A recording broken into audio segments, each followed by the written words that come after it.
Hello Giants fans, welcome to Giants Baseball 101. I'm Gabe Vaughn, your host. The Giants beat the A's 1-0 today, so after losing the first game of the Bay Bridge series, they took the second one to even things up.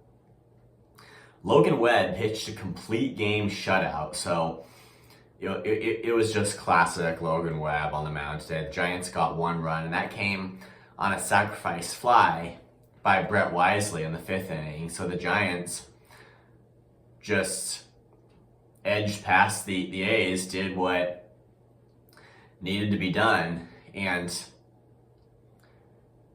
Webb, you see that occasional complete game. He's a deep into the game type of guy, and I think he's going to be that for the Giants for just a long time to come. Mark Canha was not in the lineup, and maybe it's just that it takes time to travel, but I would expect him to be joining the Giants lineup pretty soon. Other thing, and it was something we talked about yesterday, is he going to start against everybody, or is he just going to start against left-handed pitching?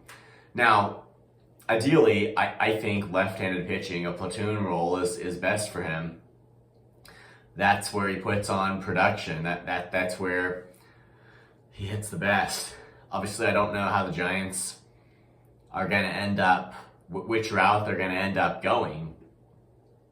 But I just think the best is for him to hit in the role that he's had a lot of success in this year.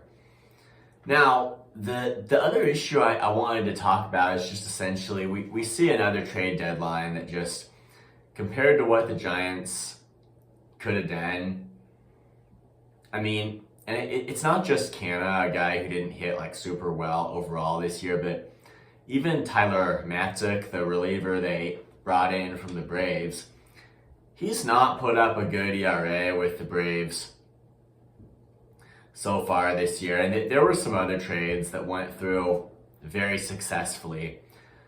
But I think the harder thing to believe is that the media, and a lot of the media that covers the Giants,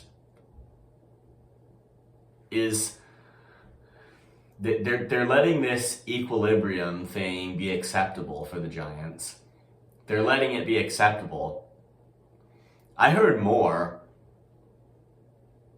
about the plausibility of the Giants trading Blake Snell than any good ideas for how they could actually bolster their roster.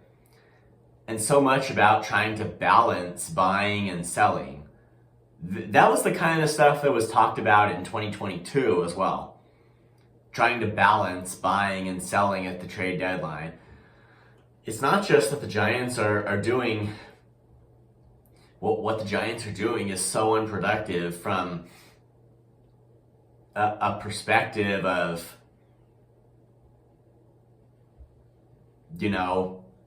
when you really know what's going on, but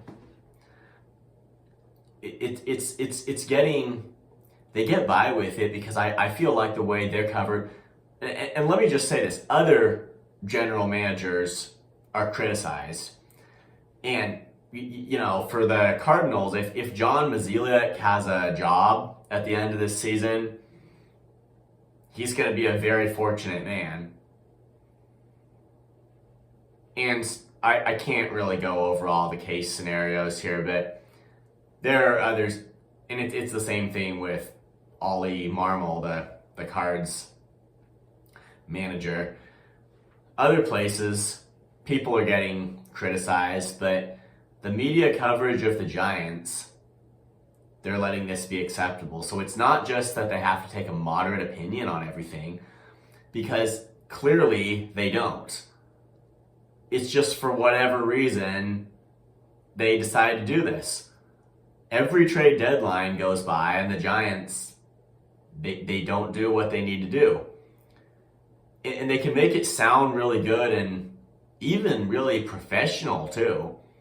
Like talking about we need to balance contention and preparing for the future, when really it does nothing. We can hope for better, in the last half of this season. But honestly, remember what happened last season and the one before that. When are they going to figure this one out? It's just the whole general outlook on it. I mean, that the things aren't being said that have to be said about the decisions the Giants are making. And this trade deadline was another one where clearly they don't understand what a playoff push looks like.